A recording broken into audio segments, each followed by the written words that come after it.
예, 때만 되면 나오는 얘기지만 내년 총선을 앞두고 정치권에서는 또다시 출판 기념회가 본물을 이루고 있습니다. 국정감사를 앞두고 있어서 피감기관을 상대로 한 사실상의 모금 행사 아니냐는 비판도 나오는데 정말 그런지 따져보겠습니다. 자, 홍영 기자, 국회의원 출판 기념회 일정이 많이 잡혀 있습니까? 네, 그렇습니다. 특히 이번 달에 몰려 있는데요. 예. 지난 9일 민주당 전재수 의원에 이어 지난주 강선우, 전해숙, 이용우 의원이 이 출판 기념회를 가졌고 토요일에는 김주영, 홍기원 의원이 열었습니다. 내일도 김정호 의원이 예정돼 있습니다. 공교롭게도 민주당 의원이 많았는데 이 국민의힘도 내년 총선 출마자들을 중심으로 개최 움직임이 일자 이 윤재욱 원내대표가 소속 의원들에게 어제 출판 기념회 자제령을 내리기도 했습니다. 예, 선거 앞둔 출판 기념회는 이해가 되는데 국감 앞두고 출판 기념회를 여는 것도 의심할 대목이 있습니까?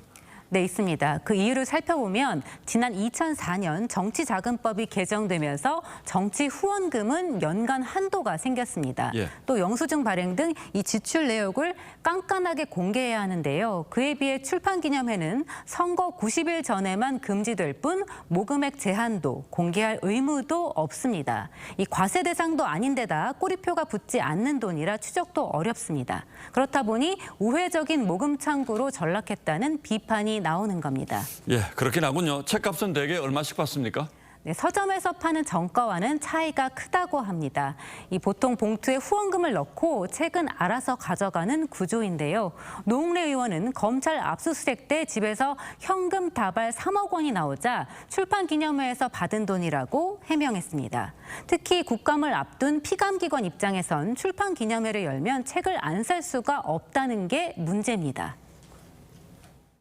상임위원회에 관련 단체들이 와서 책을 사게 될 수밖에 없는 구조가 되기 때문에 보이지 않게 탈법적인 후원금 모금 수단으로 될 가능성도 있고요. 이런 게 이제 이해 충돌에 걸릴 수 있는 거죠.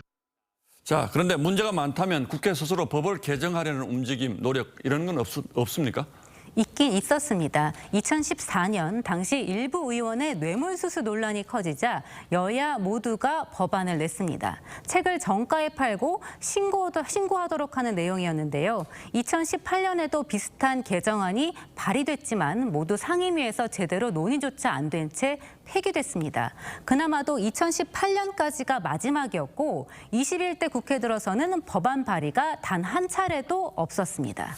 예, 그러나 한편으로는 우리 정치 후원금 제도가 현실에 맞지 않는다. 그래서 이런 편법이 나온다. 이런 지적도 있긴 합니다. 네, 하지만 전문가들은 이 투명하게 운용되지 않는 게 가장 큰 문제라고 지적합니다. 미국은 후원금 한도를 두지 않는 대신 $50만 넘어도 출처를 자세하게 신고해야 하고 또 쓴 돈이 $200를 넘으면 이 지출 대상에 서명까지 받아야 합니다. 예. 그 사람들이 누구인지 쓸 때도 어디에 쓰는지가 명확하게 밝혀지는, 그것도 선거 전에 밝혀져야 건제가 보고 판단할 수가 있잖아요. 그래서 그런 투명성이 강화되는 것이 훨씬 중요하다고 생각이 듭니다. 투명하게 후원받아서 투명하게 쓸 수 있도록 법을 고치면 된다. 그런데 법 만드는 사람들 문제여서 참 쉽지가 않군요. 홍영 기자, 잘 들었습니다.